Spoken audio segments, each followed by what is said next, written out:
শোনো, তোমার মায়ের জন্য না আমি বৃদ্ধাশ্রম দেখে এসেছি।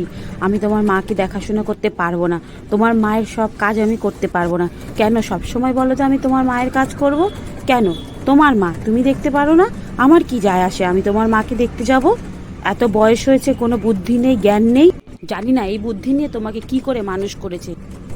তুমি কি মানুষ হয়েছো নাকি? তুমি হয়েছো একটা অমানুষ। তাই জন্যই তো বারবার মা মা মা মা, বউয়ের কোনো মূল্য দিচ্ছ না। ঠিক আছে চলো, আমি আর তোমার মাকে দেখাশোনা করতে পারবো না। তুমি সারাদিন অফিসে থাকো, এই কাজ ওই কাজ, আমার দ্বারা আর সম্ভব হচ্ছে না। তুমি এখনই মাকে বৃদ্ধাশ্রমে দিয়ে আসবে। এই কথা শোনা মাত্রই আমার বর কিছু না বলে অফিস চলে গেল। আমি সাথে সাথেই মাকে ফোন করলাম, মা আমার শাশুড়িকে আমি আর আমার কাছে রাখবো না, তাকে আমি বৃদ্ধাশ্রমে দিয়ে আসবো। এই কথা শোনা মাত্রই মা বলল, ঠিক আছে, আমরা কালকে ভোরবেলা বৃদ্ধাশ্রমের জন্য রওনা হব। নেক্সট ডে মা আর আমি বেরিয়ে পড়লাম বৃদ্ধাশ্রম খোঁজার জন্য। আমি সায়ন্তনী, আমার বিয়ে হয়েছে 1 বছর হয়েছে। আমার শাশুড়ি মার বয়স এখন 50। সে আমাকে কথায় কথায় কথা শোনায় কি নিয়ে, তার নাকি আমার রান্না ভালো লাগে না, সে বেশি বেশি তেল মশলা না খেলে ভালো থাকে। কিন্তু আমি তো নতুন বিয়ে হয়েছে, আমি একটু তেল মশলা ছাড়া রান্না করলে ভালো লাগবে না? ভালো লাগবে না। তার নাকি আমার কোনো কাজই ভালো লাগে না। সে আমাকে একটু সকালবেলা 7টার সময় উঠেই চা খেতে দিতে বলে, কিন্তু আমি তো সকালবেলা উঠতেই পারি না। আমার শাশুড়ি মা চায় আমি সকালবেলা 7টায় উঠে স্নান করে পুজো দিয়ে তারপরে যেন চা বসাই। কিন্তু আমি তো বাপের বাড়িতে কখনো 8টা 9টার আগে ঘুম থেকেই উঠিনি। আমার কলেজ ছিল 10টার সময়, আমি ঠিক 9টার সময় উঠতাম, তারপরে খাওয়া দাওয়া করে আমি কলেজ চলে যেতাম। কাজ কি আমাকে কখনো করতেই হয়নি, কিন্তু এই বাড়িতে এসে আমার সারাদিন কাজ আর কাজ। তাই আমার শাশুড়ি মা যা বলে আমার দ্বারা শোনা সম্ভব হয়ে উঠছে না। আমার শাশুড়ি মা বলে ঘরে সকালে বিকেলে 2 বেলা ঝাড় দিতে হবে, তারপরে দরজায় জল দিয়ে সুন্দর করে সন্ধ্যা দিতে হবে। বলো আমি কি এত কাজ করতে পারি? করতে পারি না। আমি চলবো আমার মতন, বিয়ে হয়েছে, মজা করব, ঘুরবো, খাবো দাবো, মস্তি করব, নিজের সংসার নিজের মতন করে চলবো।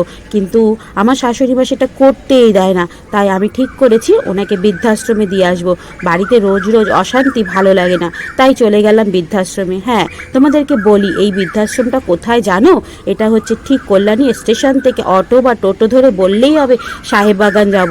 সত্যি এত সুন্দর একটা আশ্রম, মানে মনটা এত ভালো হয়ে যায়। এটা হচ্ছে আদ্যা মন্দির, আদ্যা মায়ের আশ্রম।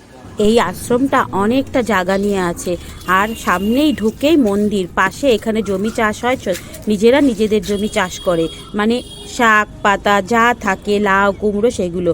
আর এই যে হচ্ছে বৃদ্ধাশ্রম, এখান দিয়ে ঢুকে ওই রুমগুলো আছে, ওখানে যার ঘরে থাকে। চলো তোমাদেরকে একটু দেখিয়ে দিই কি সুন্দর এই আশ্রমটা।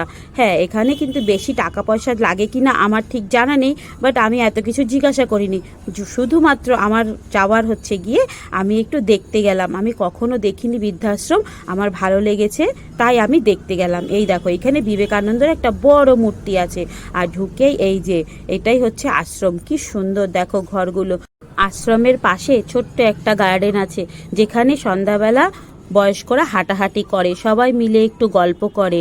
আর এই দেখো কত সুন্দর গাছ, এখানে গাছে খুব কাঁঠাল আম কলা সব হয়। এখানে কতগুলো রাজহাঁস খেলছে, মানে মনোরম পরিবেশ।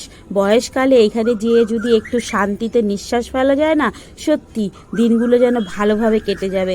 আমার তো এত সুন্দর লেগেছে, কি বলবো, আমি তোমাদেরকে না শেয়ার করে পারলাম না। সত্যি এই জঙ্গলের মধ্যে এত সুন্দর একটা আশ্রম তৈরি হয়েছে, বলার কথা না। আর এই দেখো আমি না পুরো আশ্রমটাকে ঘুরে ঘুরে দেখছি। মা ভেতরে গেছে বা মানে বয়স্কদের সাথে একটু কথা বলতে, কেমন কি, আর আমি বাইরেটাই ঘুরে বেড়াচ্ছি। এত সুন্দর, পাশে আবার আছে গোশালা। সত্যি কি দারুণ। চলো তোমাদেরকে একটু ভেতরটা দেখাই। দেখো এখানে ভেতরে দেখানো তো অ্যালাউ নেই, জানি না কেউ কিছু বলবে কিনা, তাও ভাবলাম একটু তোমাদেরকে দেখিয়ে দিই। যা দারুণ জায়গা। আর এখানে তুমি তোমার মানে নিজেদের মাদের জন্য বা নিজেদের শাশুড়িদের জন্য এখানে সুন্দর একটা ঘর নিতে পারো, আর তাদের জন্য মানে লোক রেখে দিতে পারো, তারা তাদের সাথে থাকবে। আমার এই মাসিমাটার সাথে মন্দিরে দেখা হয়েছে, তো মাসিমা আমাকে বললো চলো আমার ঘরে, তো নিয়ে আসলো। সত্যি মাসিমা বলে আমি এতদিনের যা লাইফ কাটিয়েছি তার থেকে 1000 গুণের ভালো লাইফ এখন আমি কাটাচ্ছি। মানে উনি এত খুশি এখানে এসে। সত্যি মানুষে বলে বৃদ্ধাশ্রম বৃদ্ধাশ্রম, আরে ভাই বৃদ্ধাশ্রম কি এই বয়সের সময় ছেলে মেয়েদের কাছে বোঝা না হয়ে শুধু তাদের লাইফটাকে তাদেরকে এনজয় করতে দিয়ে যদি আমরা এক জায়গায় গিয়ে একটু 10 জন 15 জনের সাথে যদি একটু ভালোভাবে থাকতে পারি, কি খারাপ আছে বলো? আমাদেরও তো একটা হাসি খুশি করার লোক দরকার। তো সেই জন্য আমি মনে করব বৃদ্ধাশ্রমটাকে কেউ খারাপভাবে না নিয়ে সুন্দরভাবে নিয়ে, হ্যাঁ, আমাদের মা বাবাদের বয়সকালে তাদেরকে একটা সাহারা দেওয়া। সবসময় সব বাচ্চাদের হয়ে ওঠে না তার মা বাবাকে দেখা। আমার ওপিনিয়ন এটাই। তোমাদের কি মতামত একটু জানালে ভালো হতো। জানি অনেকেরই আমার কথাগুলো হয়তো গায়ে লাগবে, ভাববে নিজের মা বাবাকে বৃদ্ধাশ্রমে রেখেছে, কিন্তু না, এটা কোনো খারাপ না। আশ্রমগুলো তৈরি হয়েছে বয়স্কদের জন্য, তারা যাতে একটু শান্তিতে থাকতে পারে, তারা যাতে একটু ভালোভাবে থাকতে পারে। চলো আর কথা বলবো না, আজকের ভিডিওটা এখানেই। Tata, bye bye. ভালো লাগলে